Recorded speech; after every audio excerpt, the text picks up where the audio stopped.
Les petits candidats, entre guillemets, seront donc 6 ce soir. Exposition médiatique exceptionnelle. Thomas Snegarov, ça fait 50 ans qu'il côtoie les grands, là encore, entre guillemets, les grands candidats à la télé.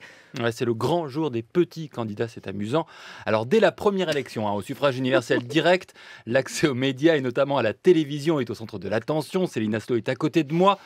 Elle ne s'en souvient pas, bien sûr. Elle ne rigole mais pas non plus à votre blague. Si, elle est hilar. Et au début de la première campagne, on est fin octobre 1965, Alexandre Parodi, vice-président du Conseil d'État, fixe le principe. L'utilisation des services de la radio et de la télévision a pour objet de permettre aux électeurs de connaître et d'apprécier le plus largement possible et dans les conditions les meilleures leur programme et leur personnalité.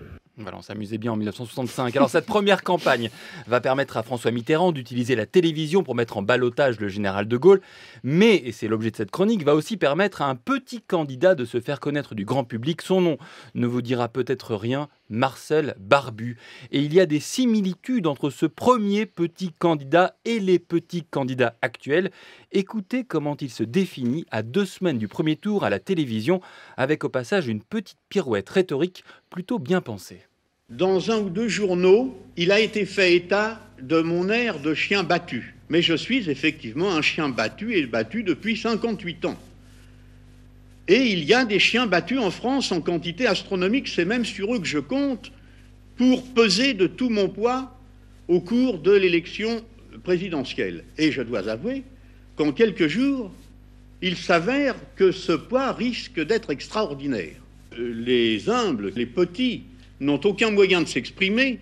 Je suis le candidat des chiens battus. On croirait entendre un petit candidat de 2017 finalement. Oui, un sentiment d'être maltraité par les médias, volonté de représenter le petit peuple, les sans-voix qu'on n'entendrait jamais, le peuple des chiens battus pour reprendre ces mots, avec au passage, vous l'avez entendu aussi, la certitude, toute celle qui ressemble à celle de Jean Lassalle cette année, de réaliser un énorme score. Jean-Pierre Lassalle ? Jean Lassalle. Jean Lassalle, oui. Ouais. Bref, on a là les 3 dimensions mises en Vous avant allez mieux par le connaître grâce au débat de ce soir. Bref, on a là les 3 dimensions mises en avant par les petits candidats, hier comme aujourd'hui.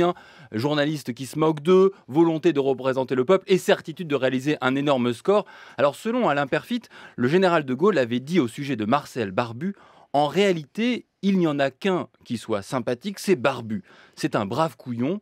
Il y en a beaucoup qui doivent se reconnaître en lui. C'est agréable. En fait, pas tant que ça. Il totalisera 1,15% des voix. Et qu'est-ce qu'il est devenu, Marcel Barbu ? Il est toujours vivant ? Il s'est rasé peut-être. Décidément, oui. C'est un festival. Allez, à demain, Thomas Snegarov.